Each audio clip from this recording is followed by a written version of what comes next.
This week's Grimm Fairy Tales, The Two Kings' Children. There was once on a time a king who had a little boy of whom it had been foretold that he should be killed by a stag when he was 16 years of age. And when he had reached that age, the huntsman once went hunting with him. In the forest, the king's son was separated from the others, and all at once he saw a great stag which he wanted to shoot, but could not hit. At length he chased the stag so far that they were quite out of the forest, and then suddenly a great tall man was standing there instead of the stag, and said, "It is well that I have thee. I have already ruined 6 pairs of glass skates with running after thee, and have not been able to get thee." Then he took the king's son with him, and dragged him through a great lake to a great palace, and then he had to sit down to table with him, and eat something. When they had eaten something together, the king said, "I have 3 daughters. Thou must keep watch over the eldest for 1 night, for 9 in the evening till 6 in the morning, and every time the clock strikes, I will come myself and call, and if thou then givest me no answer, tomorrow morning thou shalt be put to death. But if thou always givest me an answer, thou shalt have her to wife." When the young folks went to the bedroom, there stood a stone image of St. Christopher, and the king's daughter said to it, "My father will come at 9 o'clock and every hour till it strikes 3. When he calls, give him an answer instead of the king's son." Then the stone image of St. Christopher nodded its head quite quickly, and then more and more slowly, till at last it stood still. The next morning the king said to him, "Thou hast done the business well, but I cannot give my daughter away. Thou must now watch a night by my second daughter, and then I will consider with myself whether thou canst have my eldest daughter to wife. But I shall come every hour myself, and if I call thee, and thou dost not reply, thy blood shall flow." Then they both went into the sleeping room, and there stood a still larger stone image of St. Christopher, and the king's daughter said to it, "If my father calls, do you answer him?"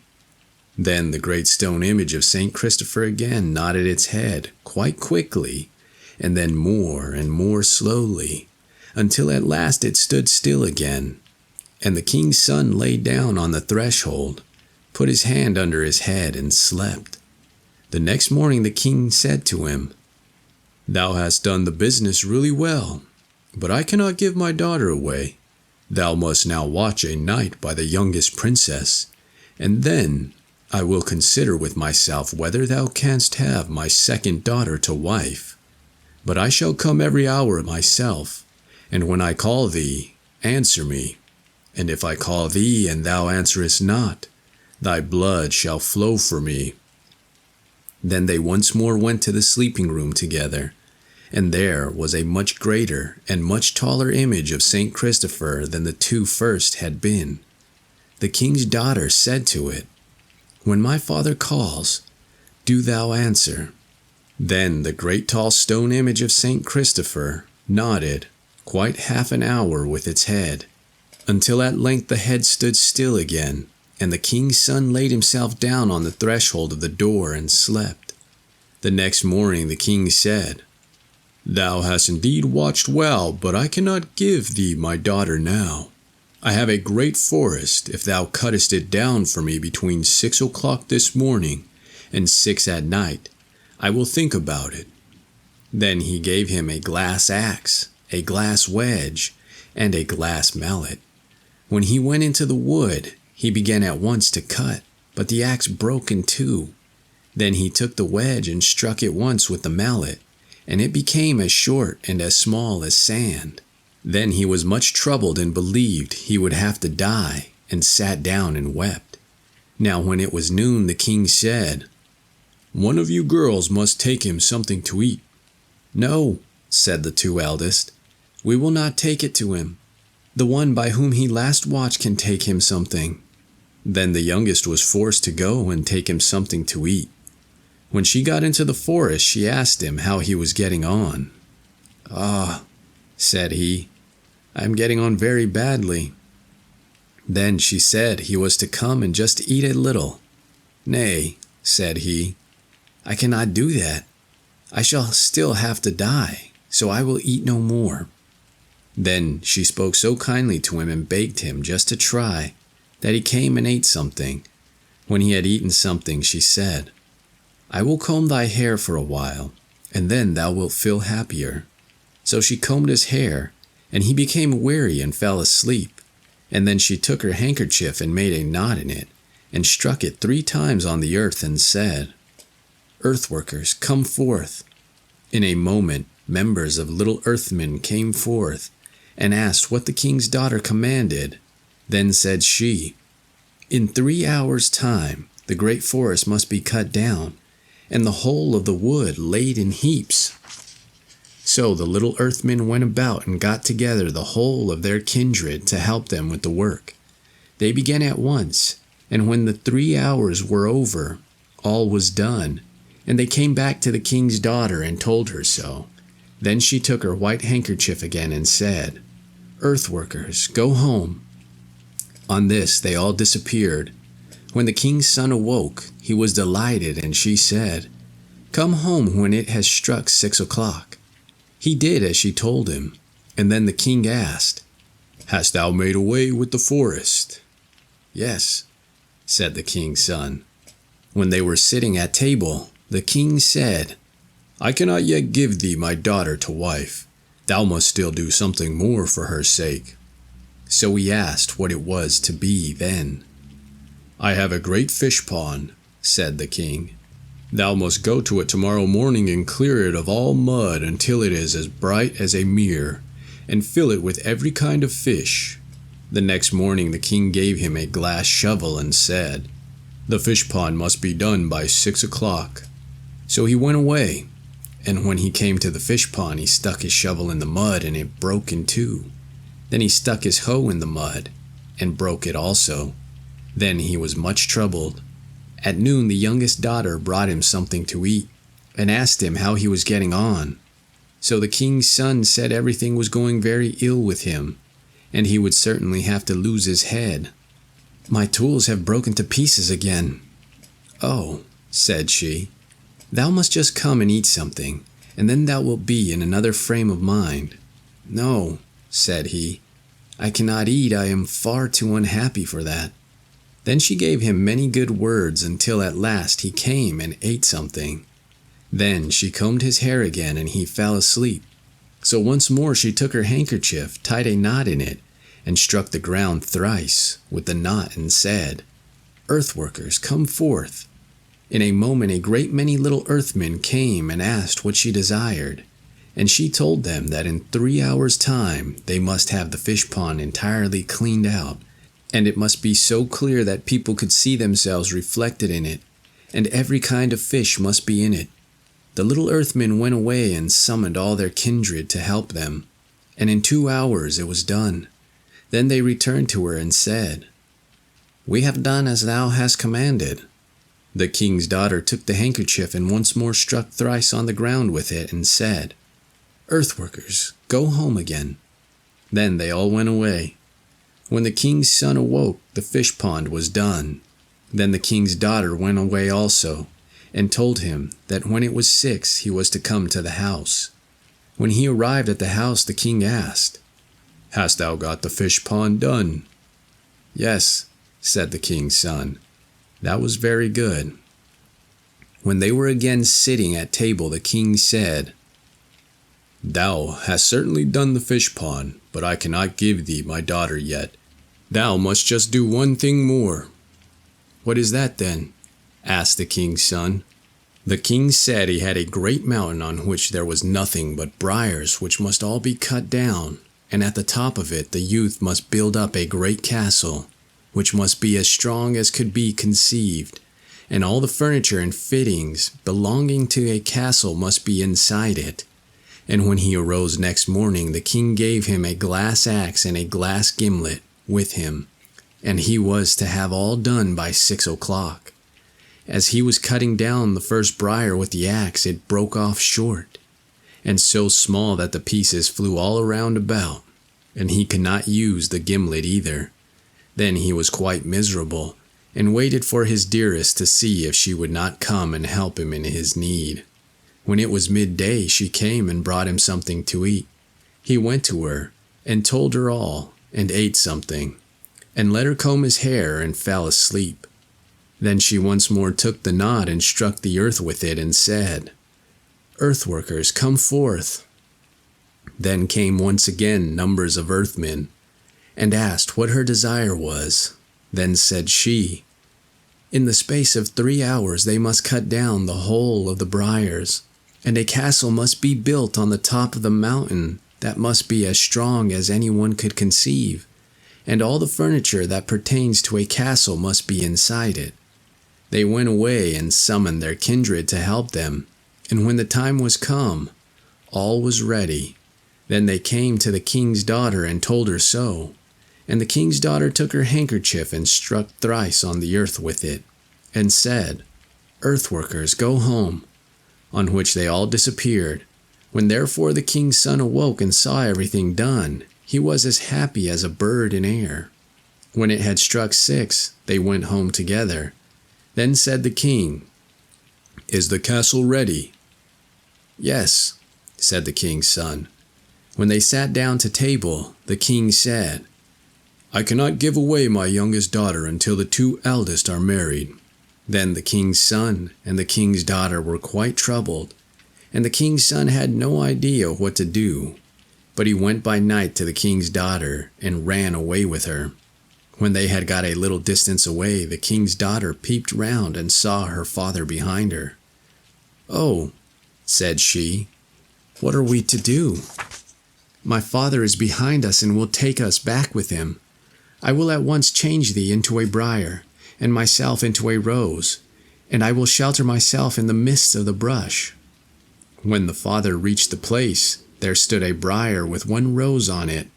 Then he was about to gather the rose, when the thorn came and pricked his finger, so that he was forced to go home again. His wife asked why he had not brought their daughter back with him. So he said he had nearly got up to her, but that all at once he had lost sight of her, and a briar with 1 rose was growing on the spot. Then said the queen, "If thou hadst but gathered the rose, the briar would have been forced to come too." So he went back again to fetch the rose, but in the meantime the 2 were already far over the plain, and the king ran after them. Then the daughter once more looked round and saw her father coming, and said, "Oh, what shall we do now? I will instantly change thee into a church and myself into a priest, and I will stand up in the pulpit and preach." When the king got to the place, there stood a church, and in the pulpit was a priest preaching. So he listened to the sermon and then went home again. Then the queen asked why he had not brought their daughter with him, and he said, "Nay, I ran a long time after her, and just as I thought I should soon overtake her, a church was standing there and a priest was in the pulpit preaching."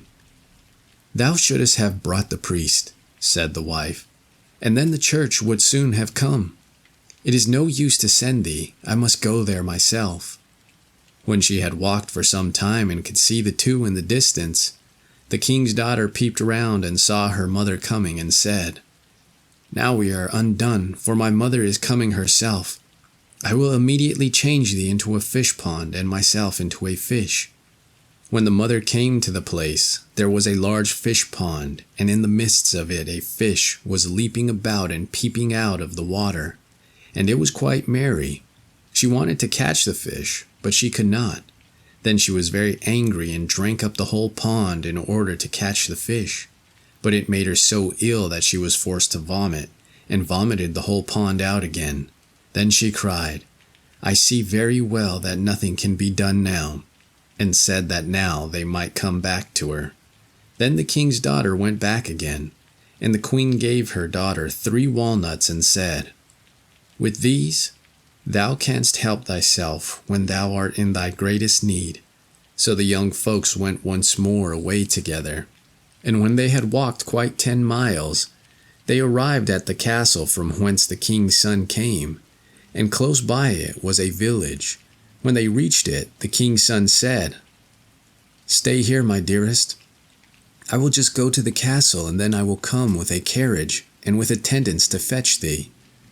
When he got to the castle, they all rejoiced greatly at having the king's son back again, and he told them he had a bride who was now in the village, and they must go with the carriage to fetch her.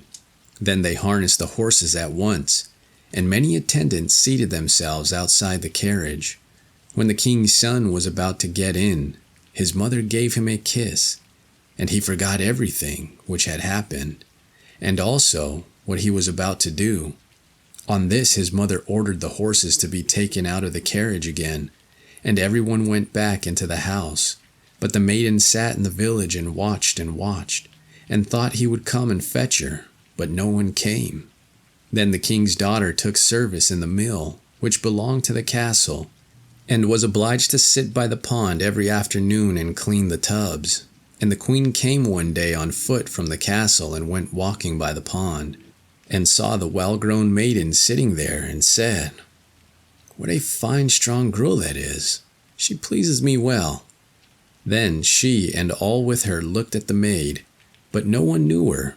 So a long time passed by, during which the maiden served the miller honorably and faithfully.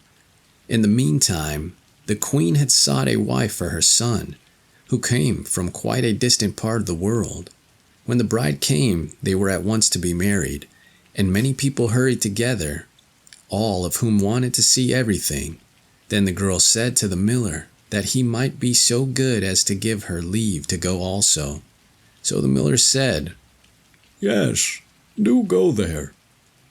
When she was about to go, she opened one of the 3 walnuts, and a beautiful dress lay inside it. She put it on and went into the church and stood by the altar. Suddenly came the bride and bridegroom, and seated themselves before the altar. And when the priest was just going to bless them, the bride peeped half round and saw the maiden standing there. Then she stood up again, and said she would not be given away until she also had as beautiful a dress as that lady there. So they went back to the house again, and sent to ask the lady if she would sell that dress. No, she would not sell it, but the bride might perhaps earn it. Then the bride asked her how she was to do this. Then the maiden said if she might sleep one night outside the king's son door, the bride might have what she wanted. So the bride said, yes, she was willing to do that. But the servants were ordered to give the king's son a sleeping drink, and then the maiden laid herself down on the threshold and lamented all night long. She had had the forest cut down for him. She had had the fish pond cleaned out for him. She had had the castle built for him. She had changed him into a briar, and then into a church, and at last into a fish pond. And yet he had forgotten her so quickly. The king's son did not hear one word of it, but the servants had been awakened, and had listened to it, and had not known what it could mean. The next morning, when they were all up, the bride put on the dress, and went away to the church with the bridegroom. In the meantime, the maiden opened the second walnut, and a still more beautiful dress was inside it. She put it on, and went and stood by the altar in the church. And everything happened as it had happened the time before.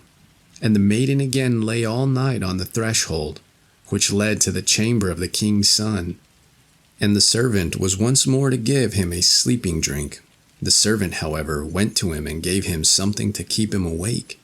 And then the king's son went to bed, and the miller's maiden bemoaned herself as before on the threshold of the door, and told of all that she had done. All this the king's son heard, and was sore troubled, and what was past came back to him. Then he wanted to go to her, but his mother had locked the door. The next morning, however, he went at once to his beloved and told her everything which had happened to him, and prayed her not to be angry with him for having forgotten her.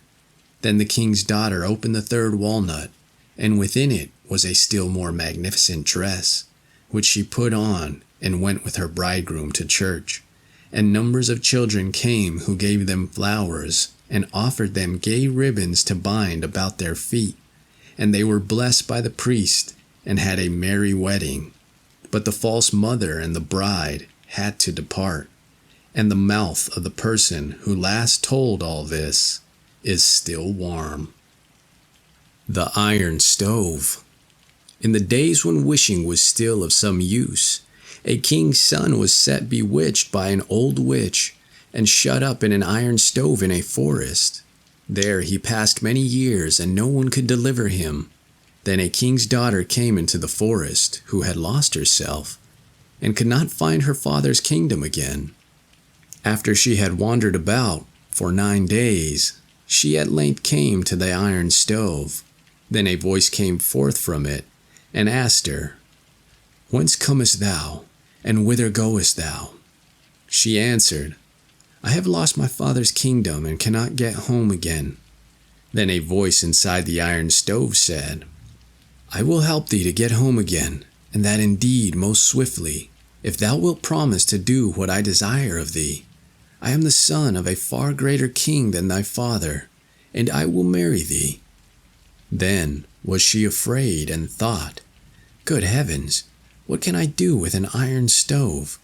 But as she much wished to get home to her father, she promised to do as he desired. But he said, "Thou shalt return here, and bring a knife with thee, and scrape a hole in the iron." Then he gave her a companion who walked near her, but did not speak. But in 2 hours he took her home. There was great joy in the castle when the king's daughter came home, and the old king fell on her neck and kissed her. She, however, was sorely troubled and said, "Dear father, what I have suffered! I should never have got home again from the great wild forest if I had not come to an iron stove. But I have been forced to give my word that I will go back to it, set it free, and marry it." Then the old king was so terrified that he all but fainted, for he had but this one daughter. They therefore resolved they would send in her place the miller's daughter, who was very beautiful. They took her there, gave her a knife, and said she was to scrape at the iron stove. So she scraped at it for 24 hours, but could not bring off the least morsel of it. When day dawned, a voice in the stove said, "It seems to me it is day outside." Then she answered, "It seems so to me too. I fancy I hear the noise of my father's mill." "So thou art a miller's daughter? Then go thy way at once, and let the king's daughter come here." Then she went away at once, and told the old king that the man outside there would have none of her. He wanted the king's daughter. They, however, still had a swineherd's daughter, who was even prettier than the miller's daughter, and they determined to give her a piece of gold to go to the iron stove instead of the king's daughter. So she was taken thither, and she also had to scrape for 24 hours.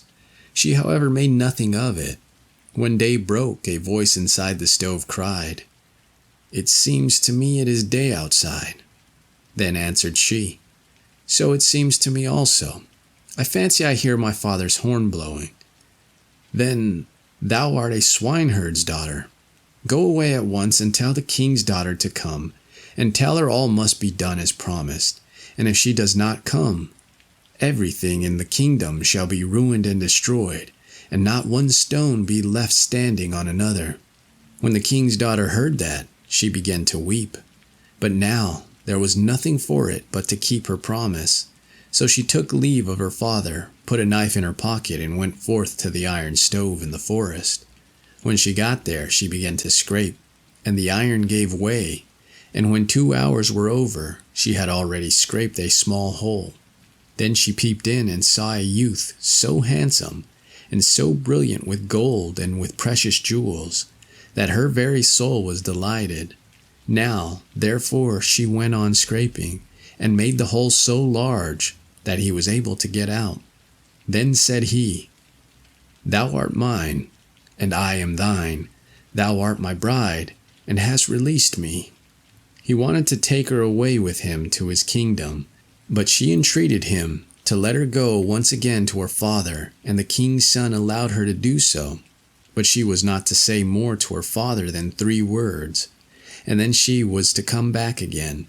So she went home, but she spoke more than 3 words, and instantly the iron stove disappeared, and was taken far away over glass mountains and piercing swords. But the king's son was set free, and no longer shut up in it. After this she bade goodbye to her father, took some money with her, but not much, and went back to the great forest, and looked for the iron stove. But it was nowhere to be found.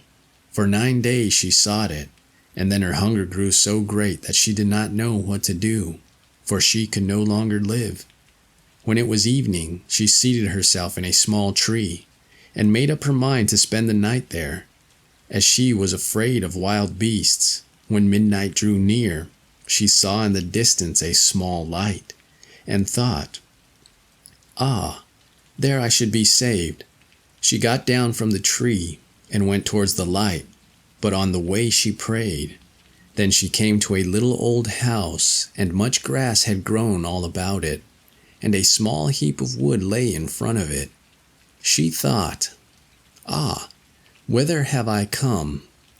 and peeped in through the window, but she saw nothing inside but toads, big and little, except a table well covered with wine and roast meat, and the plates and glasses were of silver. Then she took courage and knocked at the door. The fat toad cried, "Little green waiting maid with the limping leg, little dog of the limping leg, hop hither and thither, and quickly see who is without." And a small toad came walking by and opened the door to her. When she entered, they all bade her welcome, and she was forced to sit down. They asked, "Where hast thou come from, and whither art thou going?" Then she related all that had befallen her, and how because she had transgressed the order which had been given her not to say more than 3 words, the stove and the king's son also had disappeared. And now she was about to seek him over hill and dale until she found him. Then the old fat one said, "Little green waiting maid with the limping leg, little dog of the limping leg, hop hither and thither, and bring me the great box." Then the little one went and brought the box.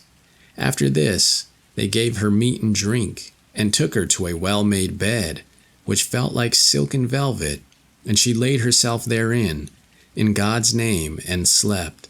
When morning came, she arose, and the old toad gave her 3 needles out of the great box, which she was to take with her. They would be needed by her, for she had to cross a high glass mountain, and go over 3 piercing swords and a great lake. If she did all this, she would get her lover back again. Then she gave her 3 things which she was to take the greatest care of, namely 3 large needles, a plow wheel, and 3 nuts. With these she traveled onwards, and when she came to the glass mountain which was so slippery, she stuck the 3 needles first behind her feet and then before them, and so got over it. And when she was over it, she hid them in a place which she marked carefully. After this she came to the 3 piercing swords, and then she seated herself on her plow wheel and rolled over them. At last she arrived in front of a great lake, and when she had crossed it, she came to a large beautiful castle. She went and asked for a place. She was a poor girl, she said, and would like to be hired. She knew, however, that the king's son, whom she had released from the iron stove in the great forest, was in the castle. Then she was taken as a scullery maid at low wages. But already the king's son had another maiden by his side, whom he was to marry, for he thought that she had long been dead. In the evening, when she had washed up and was done, she felt in her pocket and found the 3 nuts which the old toad had given her. She cracked one with her teeth and was going to eat the kernel, when lo and behold, there was a stately royal garment in it. But when the bride heard of this, she came and asked for the dress, and wanted to buy it, and said, "It is not a dress for a servant girl." But she said no, she would not sell it, but if the bride would grant her one thing, she would have it, and that was leave to sleep one night in her bridegroom's chamber. The bride gave her permission because the dress was so pretty, and she had never had one like it. When it was evening, she said to her bridegroom, "That silly girl will sleep in thy room." "If thou art willing, so am I," said he. She, however, gave him a glass of wine, in which she had poured a sleeping draught. So the bridegroom and the scullery maid went to sleep in the room, and he slept so soundly that she could not waken him. She wept the whole night and cried, "I set thee free when thou wert in an iron stove in the wild forest. I sought thee and walked over a glass mountain, and 3 sharp swords, and a great lake before I found thee, and yet thou wilt not hear me." The servant sat by the chamber door, and heard how she thus wept the whole night through, and in the morning they told it to their lord. And the next evening, when she had washed up, she opened the second nut, and a far more beautiful dress was within it. And when the bride beheld it, she wished to buy that also. But the girl would not take money, and begged that she might once again sleep in the bridegroom's chamber. The bride, however, gave him a sleeping drink, and he slept so soundly that he could hear nothing. But the scullery maid wept the whole night long and cried, "I set thee free when thou wert in an iron stove in the wild forest. I sought thee and walked over a glass mountain, and over 3 sharp swords and a great lake before I found thee, and yet thou wilt not hear me." The servants sat by the chamber door and heard her weeping the whole night through, and in the morning informed their lord of it. And on the 3rd evening, when she had washed up, she opened the 3rd nut, and within it was a still more beautiful dress, which was stiff with pure gold. When the bride saw that, she wanted to have it, but the maiden only gave it up on condition that she might for the 3rd time sleep in the bridegroom's apartment. The king's son was, however, on his guard, and threw the sleeping draught away. Now, therefore, when she began to weep and cry, "Dearest love, I set thee free when thou wert in an iron stove in the terrible wild forest," the king's son leapt up and said, "Thou art the true one, thou art mine and I am thine." Thereupon, while it was still night, he got into a carriage with her, and they took away the false bride's clothes so that she could not get up.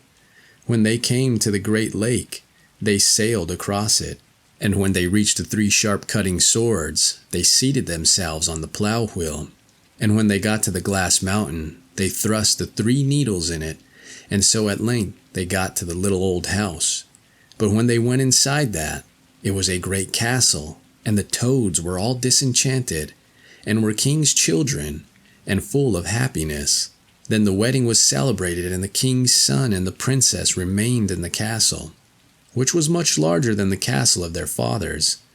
As, however, the old king grieved at being left alone, they fetched him away and brought him to live with them, and they had 2 kingdoms, and lived in happy wedlock. A mouse did run. This story is done. The Singing Soaring Lark. There was once on a time a man who was about to set out on a long journey, and on parting he asked his 3 daughters what he should bring back with him for them. Whereupon the eldest wished for pearls, the second wished for diamonds, but the third said, "Dear father, I should like a singing soaring lark." The father said, "Yes, if I can get it, you shall have it," kissed all 3 and set out. Now, when the time had come for him to be on his way home again, he had brought pearls and diamonds for the 2 eldest, but he had sought everywhere in vain for a singing, soaring lark for the youngest, and he was very unhappy about it, for she was his favorite child. Then his road lay through a forest, and in the midst of it was a splendid castle, and near the castle stood a tree, but quite on top of the tree he saw a singing, soaring lark.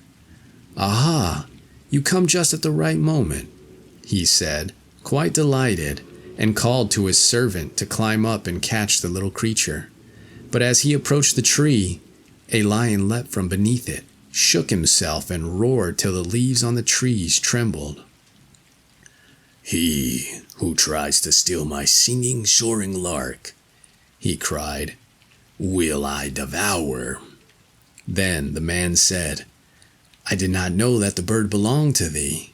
I will make amends for the wrong I have done and ransom myself with a large sum of money.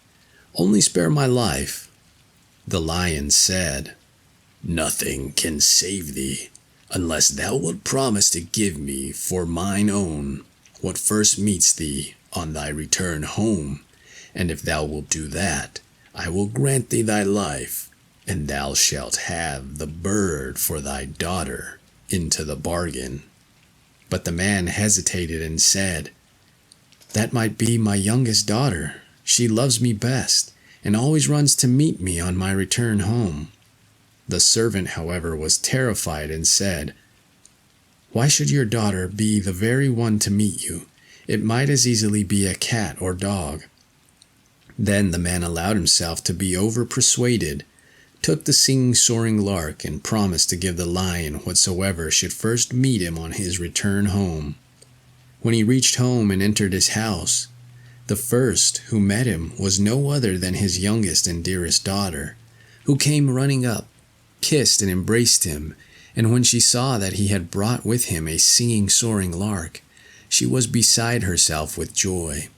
The father, however, could not rejoice, but began to weep and said, "My dearest child, I have brought the little bird dear.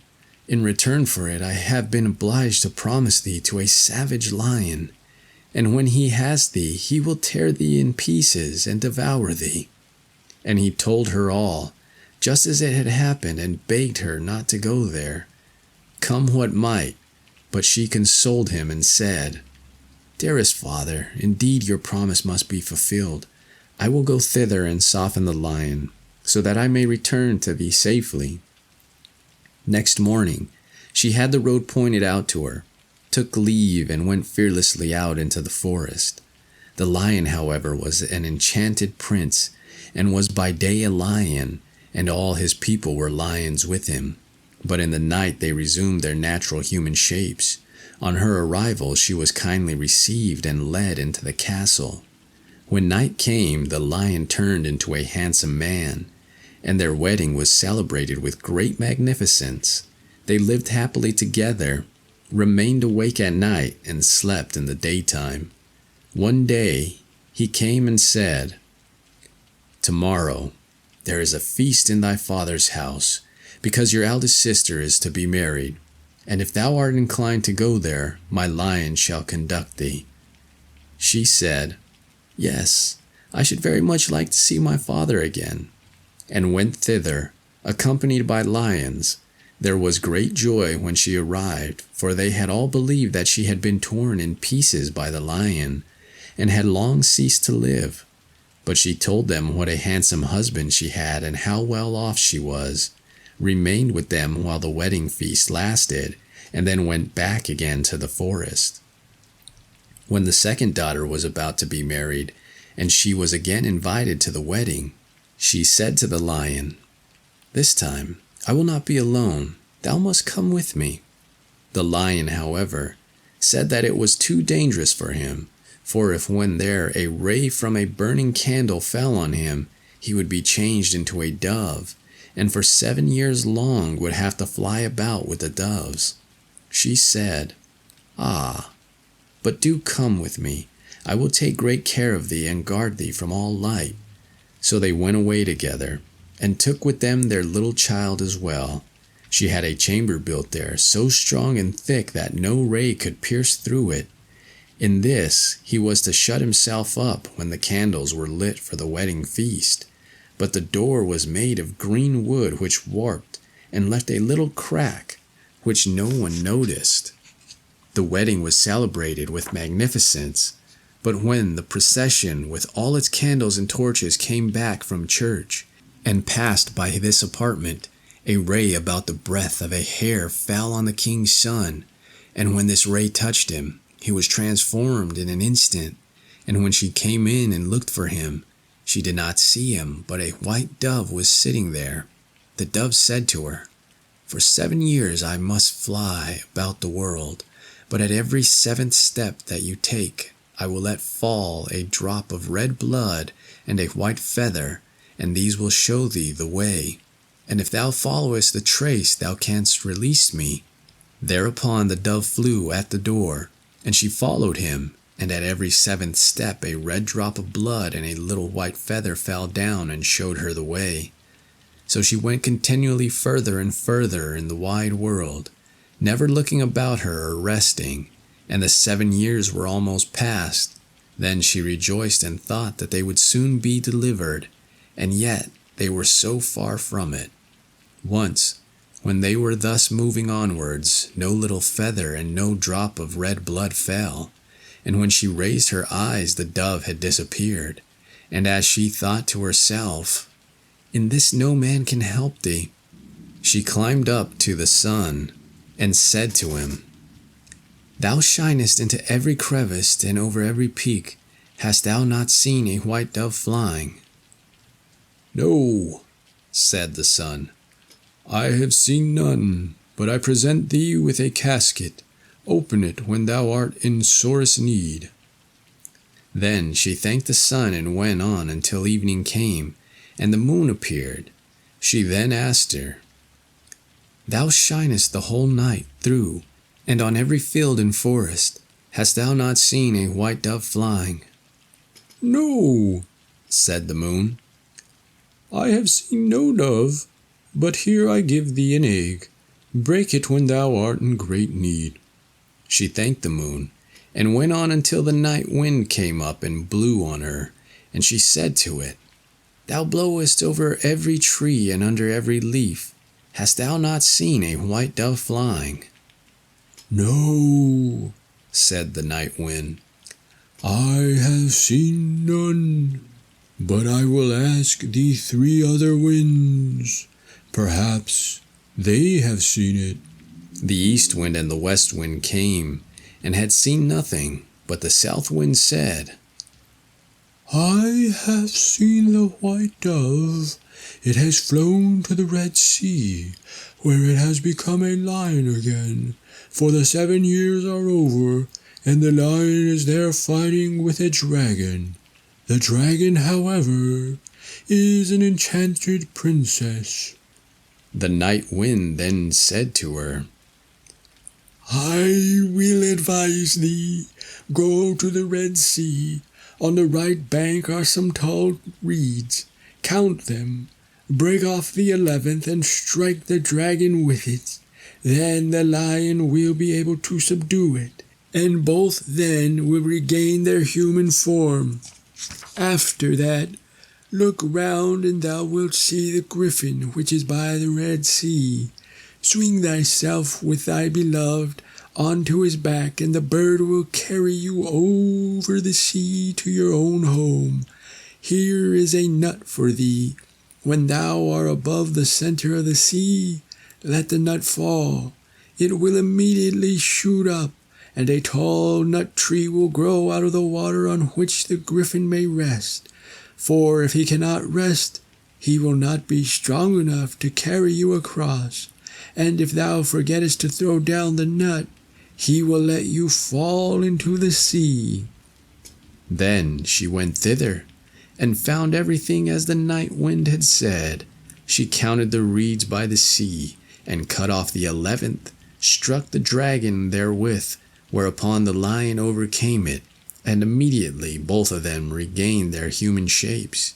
But when the princess, who had before been the dragon, was delivered from enchantment, she took the youth by the arm, seated herself on the griffin, and carried him off with her.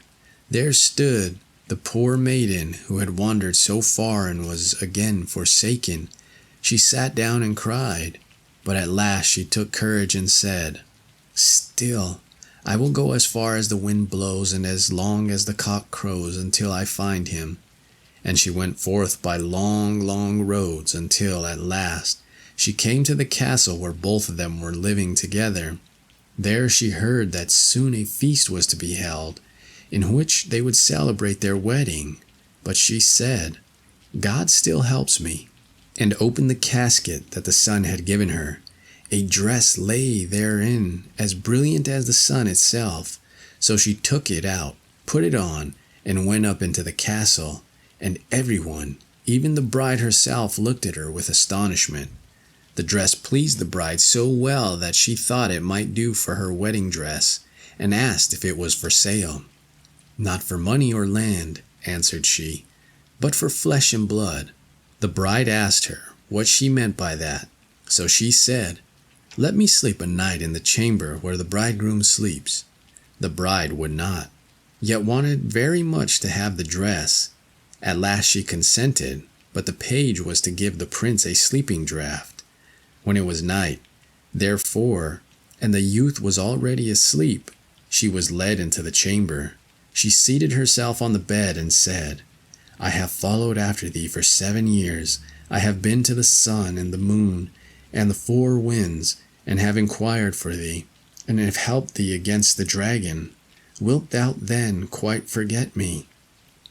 But the prince slept so soundly that it only seemed to him as if the wind were whistling outside in the fir trees. When therefore day broke, she was led out again, and had to give up the golden dress. And as that even had been of no avail, she was sad, went out into a meadow, sat down there and wept.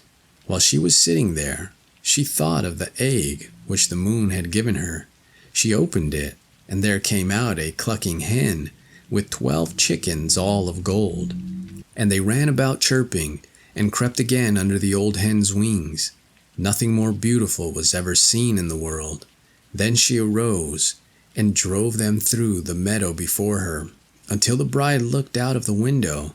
The little chickens pleased her so much that she immediately came down and asked if they were for sale. "Not for money or land, but for flesh and blood. Let me sleep another night in the chamber where the bridegroom sleeps." The bride said, "Yes," intending to cheat her as on the former evening. But when the prince went to bed, he asked the page what the murmuring and rustling in the night had been. On this the page told all, that he had been forced to give him a sleeping draught, because a poor girl had slept secretly in the chamber, and that he was to give him another that night. The prince said, "Pour out the draught by the bedside."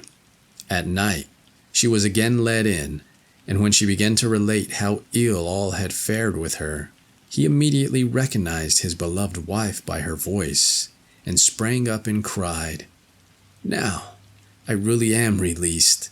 I have been as it were in a dream, for the strange princess has bewitched me, so that I have been compelled to forget thee. But God has delivered me from the spell at the right time." Then they both left the castle secretly in the night, and they feared the father of the princess, who was a sorcerer, and they seated themselves on the griffin, which bore them across the Red Sea, and when they were in the midst of it, she let fall the nut. Immediately a tall nut tree grew up, whereon the bird rested, and then carried them home, where they found their child, who had grown tall and beautiful, and they lived thenceforth happily until their death. The Nix of the Mill Pond. There was once upon a time a miller who lived with his wife in great contentment. They had money and land, and their prosperity increased year by year more and more. But ill luck comes like a thief in the night. As their wealth had increased, so did it again decrease year by year, and at last the miller could hardly call the mill in which he lived his own. He was in great distress, and when he lay down after his day's work, found no rest, but tossed about in his bed, full of care. One morning he rose before daybreak and went out into the open air, thinking that perhaps there his heart might become lighter. As he was stepping over the mill dam, the first sunbeam was just breaking forth, and he heard a rippling sound in the pond. He turned round and perceived a beautiful woman rising slowly out of the water. Her long hair, which she was holding off her shoulders with her soft hands, fell down on both sides and covered her white body. He soon saw that she was the Nix of the mill pond, and in his fright did not know whether he should run away or stay where he was. But the nix made her sweet voice heard, called him by his name, and asked him why he was so sad. The miller at first struck dumb, but when he heard her speak so kindly, he took heart and told her how he had formerly lived in wealth and happiness, but that now he was so poor that he did not know what to do. "Be easy," answered the nix. "I will make thee richer and happier than thou hast ever been before. Only thou must promise to give me the young thing which has just been born in thy house." "What else can that be?" thought the miller, "but a young puppy or kitten?" And he promised her what she desired. The nix descended into the water again, and he hurried back to his mill. Consoled and in good spirits, he had not yet reached it, when the maidservant came out of the house and cried to him to rejoice, for his wife had just given birth to a little boy. The miller stood as if struck by lightning. He saw very well that the cunning nix had been aware of it, and had cheated him. Hanging his head, he went up to his wife's bedside, and when she said, "Why dost thou not rejoice over the fine boy?" he told her what had befallen him and what kind of a promise he had given the nix. "Of what use to me are riches and prosperity?" he added, "if I am to lose my child. But what can I do?" Even the relations, who had come thither to wish them joy, did not know what to say. In the meantime, prosperity again returned to the miller's house. All that he undertook succeeded. It was as if presses and coffers filled themselves of their own accord, and as if money multiplied nightly in the cupboards. It was not long before his wealth was greater than it had ever been before, but he could not rejoice over it, untroubled, for the bargain which he had made with the nix tormented his soul. Whenever he passed the mill pond, he feared she might ascend and remind him of his debt. He never let the boy himself go near the water. "Beware," he said to him, "if thou dost but touch the water, a hand will rise, seize thee, and draw thee down." But as year after year went by and the nix did not show herself again, the miller began to feel at ease. The boy grew up to be a youth and was apprenticed to a huntsman. When he had learnt everything and had become an excellent huntsman, the lord of the village took him into his service. In the village lived a beautiful and true-hearted maiden who pleased the huntsman, and when his master perceived that, he gave him a little house. The two were married, lived peacefully and happily, and loved each other with all their hearts. One day the huntsman was chasing a roe, and when the animal turned aside from the forest into the open country, he pursued it, at last shot it. He did not notice that he was now in the neighborhood of the dangerous mill pond, and went, after he had disemboweled the stag, to the water, in order to wash his blood-stained hands. Scarcely, however, had he dipped them in, than the nix ascended, smilingly wound her dripping arms around him, and drew him quickly down under the waves, which closed over him. When it was evening and the huntsman did not return home, his wife became alarmed. She went out to seek him, and as he had often told her that he had to be on his guard against the snares of the nix, and dared not venture into the neighborhood of the mill pond, she already suspected what had happened. She hastened to the water, and when she found his hunting pouch lying on the shore, she could no longer have any doubt of the misfortune. Lamenting her sorrow and wringing her hands, she called on her beloved by name, but in vain. She hurried across to the other side of the pond and called him anew. She reviled the nix with harsh words, but no answer followed. The surface of the water remained calm. Only the crescent moon stared steadily back at her. The poor woman did not leave the pond. With hasty steps she paced round and round it, without resting a moment, sometimes in silence, sometimes uttering a loud cry, sometimes softly sobbing. At last her strength came to an end. She sank down to the ground and fell into a heavy sleep.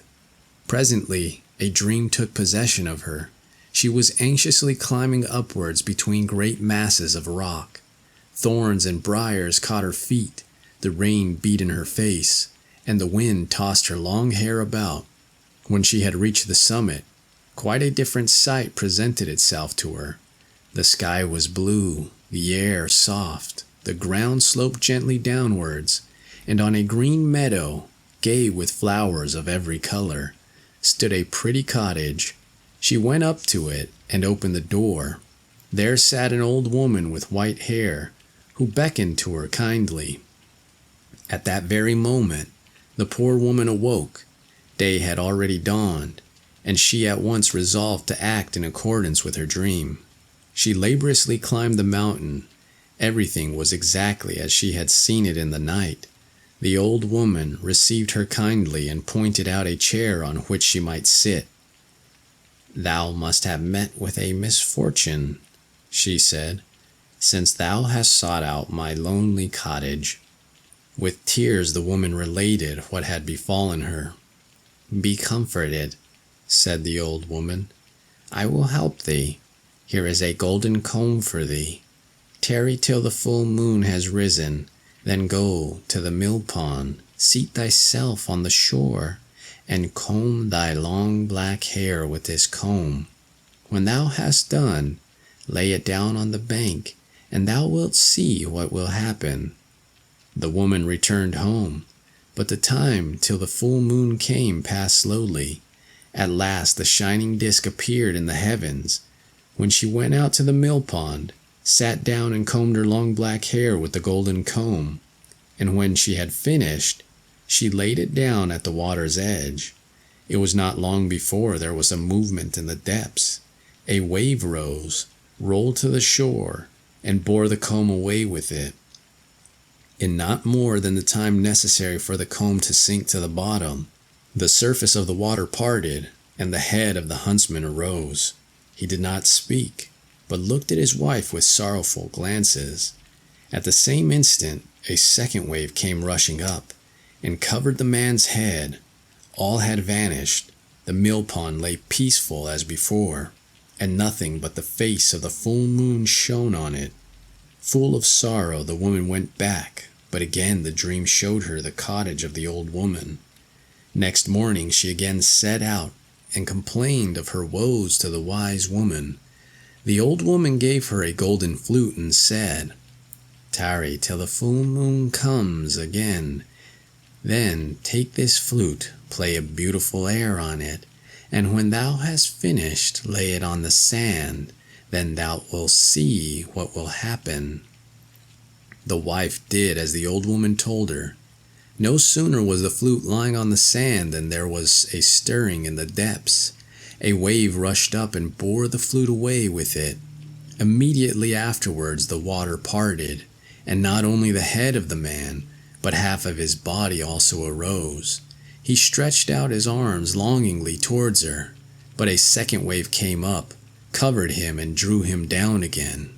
"Alas, what does it profit me," said the unhappy woman, "that I should see my beloved only to lose him again?" Despair filled her heart anew, but the dream led her a third time to the house of the old woman. She set out, and the wise woman gave her a golden spinning wheel, consoled her, and said, "All is not yet fulfilled. Tarry until the time of the full moon.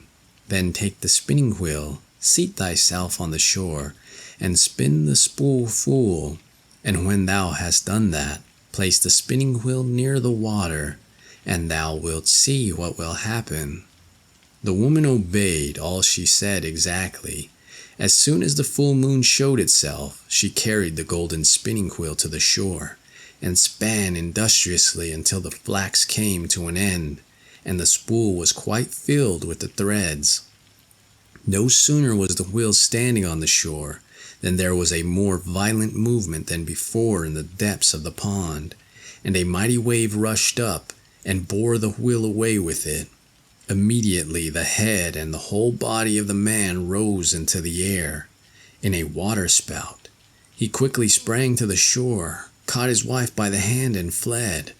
But they had scarcely gone a very little distance when the whole pond rose with a frightful roar and streamed out over the open country. The fugitives already saw death before their eyes, when the woman in her terror implored the help of the old woman, and in an instant they were transformed, she into a toad, he into a frog. The flood which had overtaken them could not destroy them, but it tore them apart and carried them far away. When the water had dispersed and they both touched dry land again, they regained their human form, but neither knew where the other was. They found themselves among strange people who did not know their native land. High mountains and deep valleys lay between them. In order to keep themselves alive, they were both obliged to tend sheep. For many long years they drove their flocks through fields and forest, and were full of sorrow and longing. When spring had once more broken forth on the earth, they both went out one day with their flocks, and as chance would have it, they drew near each other. They met in a valley, but did not recognize each other. Yet they rejoiced that they were no longer so lonely. Henceforth, they each day drove their flocks to the same place. They did not speak much, but they felt comforted. One evening, when the full moon was shining in the sky, and the sheep were already at rest, the shepherd pulled the flute out of his pocket and played on it a beautiful but sorrowful air. When he had finished, he saw that the shepherdess was weeping bitterly. "Why art thou weeping?" he asked. "Alas," answered she, "thus shone the full moon when I played this air on the flute for the last time, and the head of my beloved rose out of the water." He looked at her, and it seemed as if a veil fell from his eyes, and he recognized his dear wife, and when she looked at him, and the moon shone in his face, she knew him also. They embraced and kissed each other, and no one need ask if they were happy.